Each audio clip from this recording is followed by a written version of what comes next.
उससे पहले आपसे जानना चाहेंगे क्या कुछ माहौल 8वें वेतन आयोग को लेकर अब देखने को मिल रहा है? ये बड़ा बहुप्रतीक्षित मसला था। आप जानते ही हैं, हमने आपके साथ एक दो इंटरव्यूज में 8वें पे कमीशन के ऊपर काफी बातचीत की है, डिकोड किया है पे कमीशन फिटमेंट फैक्टर को डिकोड किया है और लगातार सरकार पर दबाव बनाने की रणनीति को आपसे साझा हम्म। करते रहे हैं। लेकिन फिर भी बहुत डिले हुआ। हमें भरोसा था कि 30 सितंबर तक हो जाएगा, लेकिन 30 सितंबर को भी नहीं हो पाया। तो हमने 1 अक्टूबर को एक बैलून वाला कार्यक्रम रखा था, पूरे देश से 100 शहरों जी। से हमने बैलून छोड़े थे। फिर उसके बाद 7 अक्टूबर को पेंशन सेक्रेटरी साहब के साथ हमारी बातचीत हुई। और फिर 26 अक्टूबर को हमने फिर कैंपेन चलाया, ट्विटर पे चलाया। और फिर 28 अक्टूबर को भारत सरकार ने पे कमीशन के आधिकारिक गठन का ऐलान कर दिया है। अब चेयरमैन बन गए हैं, मेंबर बन गए हैं, सेक्रेटरी बन गए हैं, 3 लोग रहेंगे इस बार इसमें। जी। तो देश भर के 32 लाख केंद्रीय कर्मचारी और 40-45 लाख पेंशनर्स, उनको पेश। बड़ा, हाँ, उनको बड़ा इंतजार था। तो ये इंतजार तो पूरा हुआ, लेकिन डिले हुआ है, इसलिए लोगों को थोड़ा सा तकलीफ है, क्योंकि बिहार के चुनाव है। अब लोग उम्मीद कर रहे हैं कि बिहार के चुनाव को देखते हुए किया है, तो भरोसा नहीं। हो सकता है यूपी के चुनाव को देख करके फिर इसका मतलब जो है फिटमेंट फैक्टर इजाद करे। तो इन सब चीजों को लेकर के थोड़ा सा संदेह बना हुआ है। लेकिन अच्छी बात है, सरकार ने एक स्टेप लिया और पे कमीशन का गठन किया। जी। ओके। नरेंद्र मोदी ने जब टीओआर को, टर्म्स ऑफ रेफरेंस को जब पास किया, तो इसका जो मतलब है वो आम सरकारी कर्मचारियों के लिए और जितने भी पेंशनर्स हैं उनके लिए क्या है? देखिए, टर्म्स ऑफ रेफरेंसेस जिन्हें कैबिनेट ने कल अप्रूव कर दिया है, तो ये जी। बेसिकली, देखिए, कर्मचारियों के बहुत सारे मुद्दे होते हैं। जी। अब ऐसे समझिए कि पे कमीशन कर्मचारी के हर जो पहलू को आत्मसात करता है। जैसे एक कर्मचारी नौकरी में आता है तो उसके जी। डियरनेस अलाउंस कैसे कैसे बढ़ते हैं, उसको इंक्रीमेंट कैसे मिलता है, प्रमोशन कैसे मिलते हैं, एमएससीपी क्या होती है, मेडिकल फैसिलिटी क्या है, ग्रेच्युटी क्या है, ट्रांसफर सिस्टम क्या है। तो ये बहुत सारी ऐसी चीजें हैं जो कर्मचारी से जुड़ी होती हैं। तो बेसिकली इनको टर्म्स ऑफ रेफरेंसेस के तौर पर इनको समाहित किया जाता है। एक पहले ये चीज तैयार की जाती है कि पे कमीशन किन किन मुद्दों पर बात करेगा, कर्मचारियों के साथ जी। किन किन मुद्दों पर काम करेगा। तो ये एक तरह से कर्मचारियों के सब्जेक्ट हैं, उन पर ये पे कमीशन बात करेगा। बात करने के बाद अपनी रिपोर्ट बनाएगा या संस्तुतियां तैयार करेगा, फिर वो कैबिनेट को हैंड ओवर करेगा। अभी तो कहा कहा है सरकार ने कि 1.5 साल में इसको वो स्टडी करके, डिस्कशन करके हम्म। अपनी रिपोर्ट तैयार करेगा। लेकिन आमतौर पर 1.5-2 साल लग जाते हैं। तो देखते हैं कि बाकी क्या होता है, कैसे होता है। अब बैठकों का दौर शुरू होने वाला है, क्योंकि पे कमीशन गठन हो गया, तो फिर बैठकों का दौर शुरू होगा कमीशन के साथ। सर, अगर हम बेसिक पेमेंट और अगर पेंशनर्स को जो पेमेंट किया जाता है उसके उसको रिवाइज करने की बात करते हैं, तो बहुत सारे ऐसे मुद्दे हैं जिनको रिवाइज किया जाना चाहिए। जी। जैसे कि हमने बहुत पहले भी जो चर्चा की है उसमें बहुत सारे मुद्दे निकल कर सामने आए। तो इस रिपोर्ट को सौंपने का जो वक्त दिया गया है, सरकार ने बोला है कि 18 महीने के अंदर आपको रिपोर्ट सौंपनी है। तो आपको क्या जी। लगता है कि जितने मुद्दे हैं और जो समय है, वो ठीक है या फिर इसमें समय नहीं, लगेगा? आपके हिसाब से कितना पर्याप्त है ये? नहीं, एक तो उर्वशी जी, सरकार पहले ही 10 महीने लेट है। जी। पिछली बार जब हमारी फरवरी में हम माननीय कार्मिक मंत्री डॉक्टर जितेंद्र सिंह साहब को बधाई देने पहुंचे थे, तो उन्होंने हमसे एक बात कही थी कि इस बार हमारी सरकार पे कमीशन टाइम से दे देगी। तो हम्म। अभी तक चूंकि ये सरकार जो भी फैसले लेती आई है, तो वो मैं कहूंगा कि बड़े ऐतिहासिक फैसले लेते हैं ये लोग। जी। और मतलब अच्छा हो बुरा हो कैसा भी हो, लेकिन फैसला ले लिया तो ले लिया। इस तरह की जी। सरकार ये अभी तक उसका जो मतलब जो है निकल करके सामने आया है। लेकिन उसके बाद से 10 महीने का अंतराल हो गया। दस जी। महीने में अगर अगर आज से 10 महीने पहले पे कमीशन गठित हो गया होता, तो अब तक पे कमीशन अपना काम पूरा कर चुका होता। और उसकी रिपोर्ट सबमिशन का वक्त होता है, 1-2 महीने में रिपोर्ट सबमिट हो जाती। और 2-3 महीने में भारत सरकार अपने मतलब जो है उस पर मुहर लगा देती कि हमने किन चीजों को स्वीकार किया है, किन चीजों को हमने छोड़ा है या क्या किया है। तो कहने का मतलब है कि अगर 10 महीने पहले हो गया होता, तो हम अप्रैल 2026 तक पे कमीशन का लाभ ले लेते।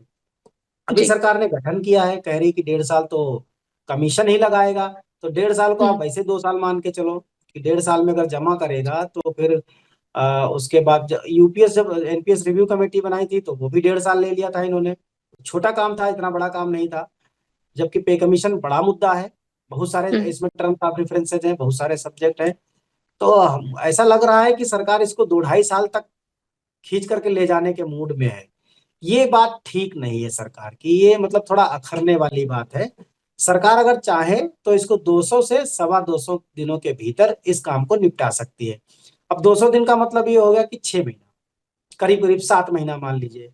तो अभी नवंबर दिसंबर इधर बाकी है और मई तक उधर बाकी है। इसका मतलब ये हो गया कि अगर मई तक रिपोर्ट सबमिट कर दी जाए तो जून जुलाई अगस्त तक पे कमीशन आधिकारिक रूप से आ जाएगा, लोगों को 7-8 महीने का एरियर के साथ उनका भुगतान शुरू हो जाएगा।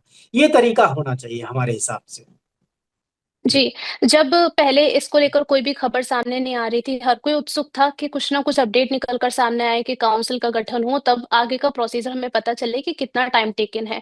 लेकिन अब जब 18 महीने की बात हुई थी, तब भी एम्प्लॉयज के मन में ये कहीं ना कहीं सवाल जरूर था कि अब सरकार ने गठन तो कर दिया है, लेकिन अब आगे और कितना इंतजार करना पड़ेगा। अब जो काउंसिल जो बनाई गई है सर, उनसे आपकी क्या कुछ उम्मीदें हैं? देखिए, एक तो पहली बार ऐसा हो रहा है कि पे कमीशन की जो मुखिया है वो नारी शक्ति से आती है, सुप्रीम कोर्ट की जस्टिस है जी। मैडम रंजना जी। तो ये मतलब हम लोग कहते हैं ना कि काइंड हार्टेड होती हैं, पुरुषों की अपेक्षा थोड़ा हम्म। महिलाएं काइंड हार्टेड होती हैं। और कर्मचारियों की समस्याएं बहुत सारी हैं। तो हम लोगों को इस बार जी। पहले से ज्यादा भरोसा है कि एक तो नया चेहरा आया है पे कमीशन के चेयरमैन के तौर पर। और ऐसा नहीं है कि सरकार का कोई पुराना मतलब जो है नुमाइंदा हो तो हमें डर हो। तो हमें इस बार उम्मीद है कि कुछ बेहतर होगा। कर्मचारियों की समस्याओं को वो समझेंगी, और जो जो भी टर्म्स ऑफ रेफरेंसेज हैं, जो जो हमारे सब्जेक्ट हैं, जिन जिन मुद्दों पर बात होना है, तो कर्मचारी कल्याण को ध्यान में रख करके वो करेंगे। ये जी। सबसे इम्पोर्टेंट पहलू है। मुझे लगता है कि काम तेज भी होना चाहिए, तेज होना और बढ़िया काम होना चाहिए। तो मुझे लग रहा है कि 6 महीने में अगर 1.5 साल की बजाय इसको 6-7 महीने का टाइम ले अगर हम्म। कमीशन, तो वो ज्यादा बेहतर होगा। जी, ऐसा भी माना जाता है कि महिलाएं जो होती हैं वो कहीं ना कहीं किसी काम में रफ्तार देने के लिए काफी ज्यादा लोकप्रिय होती हैं, कि वो काम को बहुत ज्यादा तेजी से करती है तत्परता के साथ। सर, अगर हम सेवेंथ पे कमीशन को देखें तो कौन सी ऐसी गड़बड़ियां आपको लगती हैं, या कौन सी ऐसी समस्याएं लगती हैं जिन पर प्रायोरिटी पे काम होना चाहिए? देखिए, 7th पे कमीशन की कई सारी एनोमलीज रह गई थी। तो अब तो 8वां पे कमीशन आ गया, वो एनोमलीज दूर नहीं हो पाई। वो चाहे 17,140 और 18,260 का मसला रहा हो पे लेवल 7 में। पे लेवल 7 का जो मसला था वो 18,460 का था, लेकिन मिला था 17,140। तो क्या? उस 17,140 के चलते जब फिटमेंट फैक्टर जो बना, तो वो मतलब अभी आज की डेट में वो जो मेरे ख्याल से 44,900 है करीब करीब। तो जी। वो एक तो मसला चल रहा है। दूसरी बात है कि जो ऑटोनोमस बॉडीज है, सेंट्रल ऑटोनोमस की जो बॉडीज हैं, एक ही मंत्रालय के अंदर है लेकिन अलग अलग बॉडीज हैं, उनमें इंटर हम्म। ट्रांसफर दिक्कतें हैं। वो खुलने चाहिए, कम से कम म्यूचुअल ट्रांसफर है, या स्पाउस बेस पर ट्रांसफर है, या रिटायरमेंट से कुछ इतने साल बाकी है तो उस समय ट्रांसफर कर दिया जाए ताकि अपना वो घर बना सके, वहां सेटल हो सके। तो इस तरह की ट्रांसफर पॉलिसी खुलनी है। तीसरा जो सबसे बड़ा मुद्दा हम जिसको देख रहे हैं वो है, दिल्ली एक केंद्र शासित राज्य है। जी। मतलब दिल्ली सॉवरेन स्टेट नहीं है, फुल स्टेट नहीं है। दिल्ली के कर्मचारियों को वेतन भत्ते सब सेंट्रल गवर्नमेंट देती है। दिल्ली सरकार के हम्म। जो पेंशनर हैं उनकी पेंशन भी सेंट्रल गवर्नमेंट कंसोलिडेटेड फंड से आती है, भारत सरकार से आती है। दिल्ली सरकार के जितने भी मुलाजिम हैं उनके नियम कायदे कानून सब सेंट्रल गवर्नमेंट तय करती है। लेकिन टर्म्स ऑफ रेफरेंसेस बनाने की बात हो, या पे कमीशन के साथ डेलीगेशन जब बैठ करके बातें करते हैं तो वो बातें हों, तो उसमें उनको सेंट्रल गवर्नमेंट के बराबरी का जो हम्म। मसला है वो उनको बराबरी नहीं मिलती है। फलता क्या होता है कि जब बराबरी में डिस्कशन नहीं हो पाते हैं तो उनको एक अलग से बॉडी की तरह ट्रीट किया जाता है। फिर होता क्या है कि सेंट्रल की कुछ चीजें सेंट्रल वालों पे तो लागू हो जाती हैं, फिर वो यूनियन टेरिटरी के लोग उसमें छूट जाते हैं। जी। तो ये एक बड़ा मुद्दा है। जैसे दिल्ली सरकार में अगर मैं बात करूं, डीजीएचएस एक फैसिलिटी है, दिल्ली गवर्नमेंट हेल्थ स्कीम एक पॉलिसी है। जी। तो दिल्ली में जो हॉस्पिटल्स हैं पैनलाइज्ड है सरकार के, उसमें दिल्ली गवर्नमेंट वाले अपना फ्री ऑफ कास्ट, या जो जो कैशलेस है वो फ्री ऑफ कास्ट लेते हैं, कैशलेस लेते हैं, और जो जो मतलब जो है पेमेंट करके जो सुविधा है वो वैसे लेते हैं। तो अगर रिटायरमेंट के बाद सपोज दैट कि रिटायरमेंट के बाद उनका कार्ड बनता है, तो उस कर्मचारी से ये पूछना चाहिए कि भाई आप डीजीएचएस लोगे या सीजीएचएस लोगे। तो जो हम्म। वो जिस शहर का रहने वाला है, सपोज दैट कोई आदमी जयपुर का रहने वाला है और वो जी। जयपुर वापस जाना चाहता है दिल्ली में अपनी नौकरी पूरी करने के बाद, तो उसको हम्म। डीजीएचएस की बजाय सीजीएचएस दे दो। वो जबरदस्ती दिल्ली में इस पॉल्यूशन का इतना लोड है दिल्ली पर, वो कुछ कम होगा। इस पॉल्यूशन में उसको रहना नहीं पड़ेगा, बहुत सारी चीजें हैं, वो वहीं अपना ट्रीटमेंट ले लेगा। तो अब बुढ़ापे पर सबसे बड़ी तो सुविधा यही है कि भैया ट्रीटमेंट मिले उसको, और ट्रीटमेंट के लिए वो बाउंड है, क्योंकि ओल्ड एज होने पर सबसे ज्यादा जो जरूरत है वो ट्रीटमेंट के ऊपर है, मेडिकल फैसिलिटीज के ऊपर है। उसकी वजह से लोग दिल्ली भी नहीं छोड़ पाते, तो दिल्ली का तो लोड खत्म होता ही नहीं है। हर साल हजारों लोग रिटायर होते हैं, वो माइग्रेट करना जी। चाहते हैं अपने अपने होम हम्म। टाउन्स को। तो ये भी एक बड़ा मुद्दा है। कुछ और मुद्दे हैं, जैसे पे लेवल 1 2 है, उनकी बेसिक बहुत कम है, तो ऐसा हो कि उनका फिटमेंट फैक्टर थोड़ा अलग रहे, थोड़ा हाई रहे। बाकी जो पे लेवल 6 7 8 9 10 है, इस तरह से उनके पे लेवल पर जो फिटमेंट फैक्टर है उनका उनके अकॉर्डिंग टू हो जाए। प्रमोशन में इंटरचेंज होता है, प्रमोशन को लेकर के कुछ कुछ चीजें हैं। तो ये ऐसे कई मुद्दे हैं। फैमिली यूनिट्स को लेकर के बात है, अभी तक 3 फैमिली यूनिट कंसिडर होती आई हैं। तो अब चूंकि हम्म। भारत, पहले क्या था कि भारत युवाओं का देश था, लेकिन अभी जो जी। भारत में जो बहुसंख्यक जो आबादी है वो 50 साल से ऊपर वाले लोगों की बढ़ रही है। तो हम्म। भारत जो है युवाओं से प्रौढ़ लोगों की तरफ आबादी वाला देश बन रहा है। और ऐसे में हमारे गार्जियंस हमारे साथ होंगे, जब हम रिटायर होंगे तो हमारे गार्जियंस हमारे साथ होंगे, या अभी भी हमारे गार्जियन हमारे साथ साथ है, तो उनकी मेडिकल फैसिलिटी है। कहने का मतलब है कि वो जो फिटमेंट फैक्टर वगैरह बने तो उसमें 3 यूनिट की बजाय उसको 5 यूनिट किया जाना चाहिए। अभी तक क्या था, हस्बैंड वाइफ और 2 बच्चे आधी आधी यूनिट के, तो हम्म। वो 3 यूनिट होती थी। अब वो इसमें बूढ़े माँ बाप को भी कंसीडर करना चाहिए, ताकि ये 3 यूनिट से बढ़कर के 5 यूनिट हो। मतलब 0.6% का, ऐसे कह लीजिए कि 60% का इजाफा हम यहाँ से चाहते हैं कैलोरी सिस्टम पे, ताकि हमारी कैलोरी कंजम्पशन 60% बढ़े। और 60% कैलोरी कंजम्पशन बढ़ने से वो फिटमेंट फैक्टर में भी उसका योगदान हो। ओके, अगर मैं आपसे पूछूं कि परफेक्ट फिटमेंट फैक्टर सरकारी संगठनों की तरफ से, सॉरी, कर्मचारी संगठनों की तरफ से जो सजेस्ट किया जाए तो वो क्या होगा? इस पर मैंने कई बार बात रखी है कि अभी चूंकि 10 महीने पहले जब हमने बात रखी थी, तो 2025 के अंत को ध्यान में रख करके की थी। तब हमने एक बात जी। बताई थी कि हम मैक्सिमम नहीं बता पाएंगे, क्योंकि मैक्सिमम का हम्म। तो कोई लिमिट नहीं है कि कितना फिटमेंट फैक्टर हो सकता है। लेकिन हाँ, हम ये बता सकते हैं कि इससे नीचे नहीं जा सकता। इससे नीचे जाने का हम्म। मतलब है कि जो सैलरी मिल रही है उसको भी उससे भी कम करना।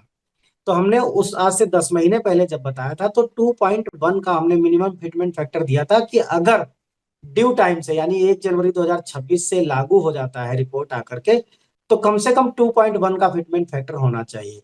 लेकिन अभी जो चल रहा है सिनेरियो, वो चल रहा है कि 18 महीने के बाद तो रिपोर्ट ही आएगी, फिर सरकार जी। उसको अप्रूवल देगी, तो वो सब होते होते 2 साल लगेगा।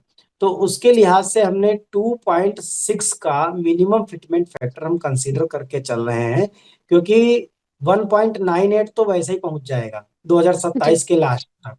और जब दो 1.9 का ऐसे ही पहुंच जाएगा, 1.98 का, फिर उसमें अगर क्या कहते हैं उसको, फैमिली यूनिट्स को अगर बढ़ा दें, फैमिली यूनिट्स के बढ़ाने के साथ साथ 15 से 20% का अगर हम ग्रोथ फैक्टर ले लें, तो भी वो 2.6 जो है फिटमेंट फैक्टर यहां तक जाता है। इससे कम तो नहीं होना चाहिए। इसके ऊपर जितना मिल जी। जाए वो किस्मत की बात है, या सरकार के साथ टेबल टॉक करने की बात है, या सरकार की दरिया दिली की बात है। लेकिन 2.6 से कम मल्टीप्लिकेशन फैक्टर स्वीकार्य नहीं होगा आज की डेट में। जी। सर, केंद्रीय जो मंत्री हैं अश्विनी वैष्णव, उन्होंने बोला कि जब इस काउंसिल का गठन किया जा रहा था, तय किया जा रहा था, तब उस टाइम जितने भी कर्मचारी संगठन हैं उनसे राय मशवरा की गई थी, जितने भी स्टेट गवर्नमेंट है उनसे बातचीत की गई थी, और कई सारी मिनिस्ट्रीज से उनकी सलाह मशवरा के बाद इस ऐलान तक सरकार पहुंची है। तो अगर हम कर्मचारी संगठनों की बात करें, तो क्या कुछ पक्ष रहा है इनकी तरफ से? देखिए, जो माननीय वैष्णव जी ने बात कही वो तो बात 10 महीने पुरानी है। 10 महीने जी। पहले ही बात कर ली थी हमने। हमें याद है 18 दिसंबर 2024 को हमने माननीय प्रधानमंत्री जी को पत्र लिखा था। उस जी। पत्र का एक जवाब आया था छोटा सा कि आपके सजेशंस नोट कर लिए गए हैं। जी। और हाँ, तो ये एक जवाब था। तो वो घिसा पिटा सा जवाब होता है ना, रटा रटाया सा, वो एकदम टाइप्ड जी। जवाब। तो वो मिला था लेकिन ठीक है, हमने लगातार इसको कई अलग अलग मीडिया प्लेटफॉर्म के साथ उसको उठाया भी, आपके साथ भी हमने, फाइनेंस ज्ञानी जी। में जी। भी इस मुद्दे को उठाया था। और 15 जनवरी को भी हमने इसको उठाया, लेकिन फिर 16 जनवरी को इसके गठन का ऐलान हो गया। तो माननीय वैष्णव जी ये बताएंगे कि 16 जनवरी को ऐलान तो हो गया था, लेकिन आपने तो गठन गठन करने में 10 महीने निकाल दिए। तो पे कमीशन कितने दिन में काम करेगा? तो वो जो बात कह रहे हैं, ठीक है, उनका स्वागत है, लेकिन खाली कहने के लिए कह रहे हैं तो ये गलत बात है। क्योंकि सबके जी। लोगों से विचार लिए गए थे, तो आपने समय पे इसको गठित क्यों नहीं किया? आपने इतनी लेट लतीफी क्यों की? जानबूझ करके इसको लेट किया गया। बीच में चलो ठीक है, इंडो पाक वार शुरू हुआ, 2-3 महीने का ऐसा टाइम रहा है कि भारत और पाकिस्तान के बीच में थोड़ा, मतलब जो है टेंस कुछ सिचुएशन हुई। हो गई थी। जी, लेकिन फिर भी उसको जून से पहले फिर भी इसका गठन किया जा सकता था। जी। लेकिन सरकार ने इसको लंबा खींच दिया। अब जून की बजाय अक्टूबर के अंत में, मतलब नवंबर की हमारी शुरुआत हो रही है कल जी। से, नवंबर के शुरू में गठन गठन हो रहा है। तो इस बात से हम, मतलब जो है, हम आश्वस्त नहीं हो पा रहे हैं कि सरकार ने ये काम, मतलब जो है, अच्छा किया। इसको जी। लेट किया है सरकार को। अब जितना लेट हुआ है उतनी जल्दबाजी दिखाए उसको, उतनी स्पीड से काम करे, ताकि इस लोगों को समय से न्याय मिल पाए, उसका लाभ मिल पाए। सर, एक सवाल था एक्चुअली, जब मैंने अपने घर में बताया कि आपसे इस मुद्दे को लेकर चर्चा होने वाली है, तो एक सवाल आया था मेरे परिवार की तरफ से, तो मैंने सोचा आपसे जरूर पूछा जाए कि जी। इस पे कमीशन में लेवल 5 और जो लेवल 6 है उसको मर्ज किया जा सकता है क्या? देखिए, ये अभी कयास लगाए जा रहे हैं। 18 लेवल है असल में। जी। टोटल जितने भी हमारे पे मैट्रिक्स है, पे लेवल, मतलब उसमें 18 लेवल हैं। तो जी। ऐसा नहीं है कि लेवल 5 और 6 को, क्योंकि 5 और 6 अलग अलग बैंड में है। तो पांच जी। और छह को तो मतलब मर्ज करने की बात तो कुछ मेरी समझ से थोड़ा सा परे है। लेकिन हाँ, ये हम लोगों ने बात रखी है कि जी। लेवल 1 से लेकर के लेवल 5 तक ये बहुत निचला क्रम है, और इसमें सैलरी बहुत धीमे धीमे बढ़ती है। अब जो आदमी हम्म। लेवल 1 में नौकरी करने में आया, उसको प्रमोशन 3 तो कभी मिल ही नहीं पाते। अगर मिल भी जाते जी। हैं 3 प्रमोशन मान लो, तो भी उसकी सैलरी बहुत कम रहती है। तो ये जरूर हमने कहा है कि लेवल 1 से लेकर के लेवल 5 तक जो 5 लेवल है, इनको क्लब करके केवल 3 ही लेवल रखे जाए, 2 लेवल हटा दिए जी। जाने चाहिए, इतने की जरूरत नहीं है। कितना मतलब हायरार्की बनाएंगे, कितना हम्म। कैटेगराइजेशन करेंगे, कितना जी। स्तरीकरण करेंगे? तो जी। इतना करने की जरूरत नहीं है। 18,000 वाला एकदम खत्म हो जाना चाहिए, बेसिक वाला। उसके ऊपर 1900 वाला है तो उसको भी खत्म हो जाना चाहिए। फिर 2000 के ऊपर से शुरुआत होनी चाहिए, और उनकी जी। फिर फिक्सेशन होनी चाहिए। तो 18,000 वाले को अगर 2.6 से आप मल्टीप्लाई करके देखोगे तो 46,800 के आसपास जाएगा वो, मतलब। तो हम उसको खत्म करने की बात कर रहे हैं। हम 1900 वाले को भी खत्म करने की बात कर रहे हैं। हम कह रहे हैं कि बेसिक जो सैलरी शुरू हो, वो 50,000 प्लस से शुरू होना चाहिए। उससे नीचे ओके। वाले तो जरूरत ही नहीं है, वो समय के साथ उनकी कोई आवश्यकता नहीं है। वो बहुत पीछे है। उनमें हम कितना जी। ही मल्टीप्लिकेशन फैक्टर लगा ले, क्योंकि सरकार क्या करेगी? अगर अगर सरकार को मल्टीप्लिकेशन यूनिफॉर्म देना होगा तो वो कम से कम ही रखेगी। कम से कम जी। रखेगी तो नीचे पे लेवल वालों का नुकसान हो जाएगा। चलो ठीक है, हाई सैलरीड वाले लोगों को उतना दिक्कत नहीं होगा, लेकिन जो बेचारे छोटी छोटी नौकरियां कर रहे हैं उनके जी। साथ ये दिक्कत। तो ये हमारी अपील है कि लेवल 1 और 2 को एटलीस्ट बाहर ही कर देना चाहिए, मर्ज करने की तो बात ही खत्म है। जी। सर, जब एड्स पे कमीशन की बात हो रही है तो मेरे जहन में एनपीएस जरूर क्लिक हो रहा है, क्योंकि हाल ही में एनपीएस को लेकर भी एक अपडेट आया था। इस बदलाव, जो नया बदलाव हुआ है एनपीएस को लेकर, उस पर आपका क्या रुख है? अभी ऐसा कुछ खास बदलाव नहीं हुआ था। 18 जून को सबसे पहले भारत सरकार ने एनपीएस में कोई बदलाव नहीं किया, बल्कि यूपीएस में बदलाव किया था। एनपीएस में एक चीज जरूर करी है उन्होंने। उन्होंने ये कहा है कि फंड मैनेजर बढ़ा दिए हैं, और इक्विटी का जो मसला है, अभी उन्होंने कहा कि 75% तक आप इक्विटी में निवेश कर सकते हैं। इस तरह का एक जी। मसला आया है। तो वो हमारे किसी काम का है नहीं, क्योंकि जो बहुसंख्यक कर्मचारी हैं उनको इससे कोई लेना देना नहीं। लोगों के ऑनलाइन उनके पास रिकॉर्ड ही नहीं है, उनके पास पैन कार्ड तो है लेकिन उनके पास ऑनलाइन डिजिटल उनके पास एक्सेस नहीं है। या जी। उन्होंने जब नौकरी शुरू की थी तो फोन नंबर कोई दिया था, उनको इतनी जानकारी नहीं थी। वो अपने अकाउंट ही नहीं चेक कर सकते, तो फंड मैनेजर कैसे बढ़ाएंगे, इक्विटी कैसे इधर से उधर शिफ्ट हम्म। करेंगे। हम्म। ये बड़ा मुश्किल काम है। हाँ, यूनिफाइड पेंशन स्कीम की डेट जरूर 30 नवंबर तक बढ़ा दी है सरकार ने। जी। और उसमें 18 जून को दो बदलाव भी किए थे। एक तो ग्रेच्युटी उसमें शुरू की थी कि इसमें भी ग्रेच्युटी वही 25 लाख तक वाली होगी। और दूसरा उन्होंने ये कहा था कि 25 साल की जगह आप 20 साल की नौकरी के बाद भी वॉलंटरी रिटायरमेंट ले सकते हैं। लेकिन वो जी। भी माकूल बदलाव चूंकि नहीं है अभी तक, तो जब जब माकूल बदलाव नहीं है तो इसमें अभी किसी के जाने की संभावना नहीं है। हम बल्कि इसके विरोध में खड़े हैं। और हमने ये बात 7 अक्टूबर को माननीय सेक्रेटरी साहब पेंशन उनको बताई भी है कि जब तक कि हम्म। वॉलंटरी रिटायरमेंट के दिन से पेंशन आप देना शुरू नहीं करते और कर्मचारी का अंशदान ब्याज सहित वापस देने का प्रावधान नहीं करते, तब तक हम लोग इसमें स्विच नहीं करेंगे। ओके। अगर हम एट्थ पे कमीशन की बात करें, एनपीएस और ओपीएस को अगर जोड़कर देखा जाए, तो आठवें वेतन आयोग को लेकर ये जो ऐलान किया गया है, क्या आपको लगता है ये कहीं ना कहीं सरकार की एक कह सकते हैं एक्शन है, एनपीएस और ओपीएस में जो अंतर है उसको कम कर देगा, या फिर जितने भी कर्मचारी हैं उनको नहीं, कह सकते हैं एक तरीके से अट्रैक्ट करने का? देखिए, सरकार की अगर मंशा बहुत अच्छी रही होती तो जी। Unified pension scheme old pension scheme का एक विकल्प हो सकती थी। लेकिन जी। सरकार ने जो काम किया, 1.5 साल तक कमेटी ने काम किया, और फिर जो प्रोडक्ट यूपीएस के रूप में बनाया वो हम सब किसी के काम का नहीं है, किसी के भी काम का नहीं है। वो 1.5 साल उधर बनाने में बर्बाद किया। और फिर उसके बाद आप देख लीजिए कि अप्रैल मई जून जुलाई अगस्त सितंबर अक्टूबर 8 7 8 महीने इधर हो गया, यानी 24 अगस्त से लेकर के 24 अगस्त तक 1 साल हो गया। सितंबर अक्टूबर यानी 14 महीने हो चुके हैं।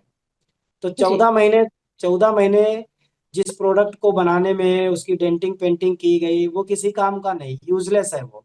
तो वो तो बेकार है, वो हमारे किसी काम का है नहीं। तो हम कैसे मान लें कि ये मंशा आपकी ठीक थी? मंशा ठीक होती तो कुछ अच्छा प्रोडक्ट मार्केट में आता और उसको लोग हम्म। स्वीकार करते। प्रोडक्ट अच्छा नहीं है, उसको कोई स्वीकार नहीं कर रहा है, तो जाहिर सी बात है सरकार को प्रोडक्ट नया बनाना पड़ेगा। तो जो ओपीएस की डिमांड है वो चलती रहेगी, लड़ाई चलती रहेगी। ओके। सर, आपने जब सीजीएचएस की बात की थी, तो सर उसी को लेकर एक कमेंट हमारे पास आया है, जिसमें दानेश्वर कंगुले करके एक व्यक्ति हैं, उन्होंने कहा है कि सीजीएस में सुधार होने की बहुत जरूरत है। गांव में दूर दराज के इलाकों में काम करने वाले कर्मचारियों को इससे फायदा नहीं मिलता है। जी, एकदम सही बात है। तो इसीलिए उसमें फिक्स मेडिकल अलाउंस देने का एक प्रोविजन है। जहां जहां सीजीएचएस की फैसिलिटी नहीं है वो फिक्स मेडिकल अलाउंस अभी उसको 3,000 रुपये बढ़ा करके देने की पेशकश थी। तो अब सेंट्रल गवर्नमेंट की को चाहिए कि जब जब उन्होंने एक व्यवस्था शुरू की थी, अगर आपको याद हो, तो मतलब आयुष्मान भारत, आपको याद हो जी। तो आयुष्मान भारत के तहत तमाम प्राइवेट अस्पतालों को सरकार ने इंडोर्स किया था कि वहां कोई भी आयुष्मान भारत के तहत इतने लाख तक का ट्रीटमेंट ले सकता है। तो जी। इसी तरीके से सीजीएचएस के दायरे को बढ़ाने की जरूरत है। लोकल लेवल पर भी, डिस्ट्रिक्ट लेवल पर भी कुछ हॉस्पिटल्स उनको चिन्हित करने चाहिए जिनको जी। सीजीएचएस के पैनल में डालना चाहिए। अगर जी। डिस्ट्रिक्ट लेवल से उतर करके तहसील स्तर पर भी कुछ अगर अच्छे हॉस्पिटल्स हैं तो उनको भी पैनल में डालना चाहिए। वहां भी ये पैनल जी। की सुविधा होनी चाहिए। और जो साथी ये बात कह रहे हैं उनको मैं बता दूं कि इस पर हमारा बहुत विशेष रूप से फोकस है। डीजीएचएस और जी। सीजीएचएस पर विशेष फोकस है। इस बार इस मुद्दे को रिजॉल्व कराना हमारी प्राथमिकता में रहेगा। जी। सर, लास्ट में सिर्फ एक क्वेश्चन आपसे जानना चाहेंगे कि अब रणनीति क्या है आगे की? एट्थ पे कमीशन का जो इंतजार था, अब तो सरकार ने अपना एक टाइम दे दिया कि हम इतने पे आपको ये काम करके देंगे। आगे अब अगर हम ओपीएस की बात कर लें, तो आगे की क्या रणनीति है? क्योंकि 9 नवंबर को जो है, आई थिंक 9 नवंबर को ही आपने बोला जी था कि जी आगे बिल्कुल। आने वाला जो अगला एक्शन जो है वो देखने को मिलेगा। जी, या उर्वशी जी कहीं ना एकदम कहीं समझ। यहाँ से एक सॉफ्ट कॉर्नर बन जाएगा? नहीं नहीं नहीं नहीं, सॉफ्ट कॉर्नर किस बात का? सरकार ने ऐसा कोई एहसान किया नहीं है। हमारे पे कमीशन को डिले किया है सरकार ने, तो एहसान तो किसी बात का है ही नहीं। हम तो कब से मांग जी। रहे हैं, कब से चिल्ला रहे हैं, उन्होंने 10 महीना लेट किया, तो इसमें सॉफ्ट कॉर्नर की कोई बात नहीं है। हम तो, हमारा यह 9 नवंबर का आंदोलन पे कमीशन और ओपीएस को लेकर के था। पे कमीशन जी। का गठन कर दिया है, ठीक है, अच्छी बात है, स्वागत करते हैं, लेकिन 10 महीने रुला रुला के किया है उन्होंने, कर्मचारियों को परेशान करके किया है। चलो ठीक है, फिर भी देर आए दुरुस्त आए, लेकिन अभी हमारा ओपीएस का मुद्दा जो सबसे बड़ा मुद्दा है, वो तो रिजॉल्व हुआ ही नहीं। डेट पे डेट आप बढ़ाए जा रहे हो, यूपीएस किसी काम की है नहीं। आपको तो ये भी नहीं पता कि लोगों के फोन नंबर ही अब वो नहीं है, तो ऑनलाइन स्विच ही नहीं कर सकते, नाम में गलतियां हैं, डबल ईटी की जगह आईटी है, मतलब तमाम लोगों के नाम की स्पेलिंग में गड़बड़ी है। तो ऑनलाइन स्विचिंग प्रॉब्लम, मतलब प्रॉब्लमैटिक है, पॉसिबल ही नहीं है। सरकार अगर ठीक से काम करती तो सरकार इसको ऑटोमेटिक स्विच करा देती, सबके साथ हो जाता। जी। अगर अगर अगर एनपी अगर ओपीएस का बेहतर विकल्प मिल जाता लोगों को, तो ऑटोमेटिकली स्विच हो जाता, सभी लोग कहते भाई ऑटोमेटिक करा दो। तो वो काम ना करके सरकार ने देश भर के 98 लाख कर्मचारियों को मुसीबत में डाल दिया। और सबसे बड़ी मुसीबत तो उनकी हो रही है जो रिटायर्ड है, उनका सब अकाउंट ही क्लोज हो गया है। अब उनसे कह रहे हो कि ऑनलाइन स्विच करो, वो कहा, अच्छा उन्होंने कंप्यूटर मोबाइल कभी चलाया नहीं, जो लोग रिटायर हो गए हैं, उनके उनके जी। पास डिजिटल एक्सेस भी नहीं है। तो आपको यही नहीं पता है कि किस आदमी के साथ कैसे ट्रीट करें। दूसरी बात, वो अपने डिपार्टमेंट में जा रहे हैं जहाँ जो उनके डीडीओज वगैरह हैं, उनको भी कुछ पता नहीं है, किसी के पास कोई ट्रेनिंग नहीं है कैसे क्या होगा। लेकिन सरकार बस खाना पूर्ति करे जा रही है, कागज पर जंग जीते जा रही है। तो ओपीएस की लड़ाई बिल्कुल भी कमजोर नहीं पड़ने वाली है। 9 नवंबर को ये बहुत ऐतिहासिक प्रोटेस्ट होने जा रहा है जंतर मंतर पर। सरकार को जी। लगेगा कि लोगों में कितना रोष है, कितना गुस्सा है, कितनी नाराजगी है। जी। और बहुत सारे कर्मचारियों को ये इससे बहुत कुछ उम्मीदें हैं कि जिस तरीके से 8वें वेतन आयोग को लेकर सरकार की देर सवेर ही सही, लेकिन उनकी तरफ से ऐलान जरूर आया है, कुछ ना कुछ एक्शन उनकी तरफ से देखने को मिला है, वैसे ही कुछ ना कुछ उनके लिए पेंशन स्कीम्स को लेकर भी किया जाए। सर बहुत बहुत शुक्रिया हमारे साथ जुड़ने के लिए। आपके जितने भी जवाब थे उनसे एक चीज तो बहुत साफ है कि ना सिर्फ नेशनल लेवल पे बल्कि जो छोटे इलाके हैं वहां से जुड़े हुए जितने भी कर्मचारी हैं उनकी जो जो समस्या है वो भी इसके जरिए कहीं ना कहीं जरूर हाईलाइट हुई है। और उन लोग को भी लग रहा होगा कि कहीं ना कहीं हमें तवज्जो जरूर दी गई है, जो कि आमतौर पर मुझे लगता है कि नहीं इतना ज्यादा हाईलाइट किया जाता है इन मुद्दों को, जैसे सीजीएचएस, जो कि आज मैं सच जी। बताऊं मैंने पहली दफा इसके बारे में सुना था, और जानकर बहुत ही कह सकते हैं मैं भी बहुत सरप्राइज हुई कि इस तरीके की दिक्कतें भी लोगों को आती हैं। तो बहुत बहुत शुक्रिया सर हमारे साथ जुड़ने के लिए और थैंक यू तमाम मैडम, थैंक जानकारी यू हमारे सो साथ मच। साझा करने के लिए। धन्यवाद sir. Thank you ma'am, thank you so much.